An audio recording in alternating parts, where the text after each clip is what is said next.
সাবেক ডিএমপি কমিশনারকে যে মামলায় গ্রেফতার দেখানো হলো সে বিষয়ে একটু বিস্তারিত করে জানাবেন, আর তাকে ঠিক আজ কখন আদালতে নেওয়া হবে? বৃষ্টি, কিছুক্ষণ আগেই সাবেক ডিএমপি কমিশনার আসুজ্জামান মিয়াকে কিন্তু প্রিজন ভ্যানে করে আদালতে নেওয়া হয়েছে এবং আমরা জেনেছি যে তাকে 10 দিনের রিমান্ডে নিবে পুলিশ।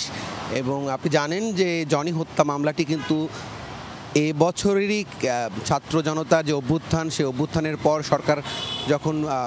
সরকার প্রধান যখন পালিয়ে যায়, তারপরে আমরা দেখেছি রাজধানী সহ সারা দেশের বিভিন্ন থানায় কিন্তু হত্যা মামলা হয়েছে। সেটা অনেক আগের ঘটনারও মামলা হয়েছে। এই যে জনি, তাকে কিন্তু বহু আগে এই কমিশনার আসাদুজ্জামানের নেতৃত্বে একটি দল, ছাত্রদল নেতা তাকে হত্যা করে এবং সেই হত্যার সঙ্গে এই যে সাবেক কমিশনার আসাদুজ্জামান মিয়া, তিনি 12 নম্বর আসামি এজাহার নামীয়।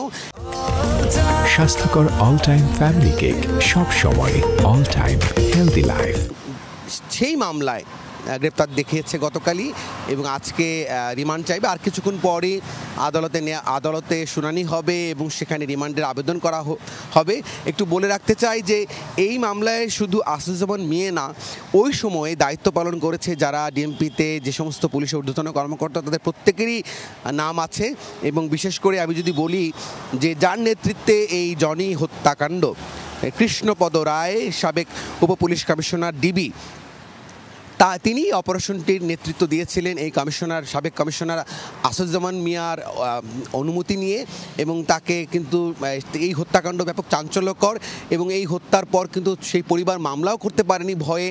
এবং সেই পরিবারটি কিন্তু সেপ্টেম্বর মাসের 2 তারিখে এই যে থানা, খিলগাঁও থানা, সেই থানায় গিয়ে মামলা করে এবং এই মামলার অধিকাংশ আসামিরাই কিন্তু ডিএমপির বিভিন্ন পর্যায়ের কর্মকর্তারা।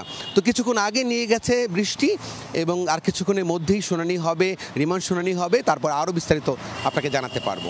নিশ্চয়ই তখন আপনার মাধ্যমে দর্শকদের জানিয়ে দেব। ধন্যবাদ রাব্বি।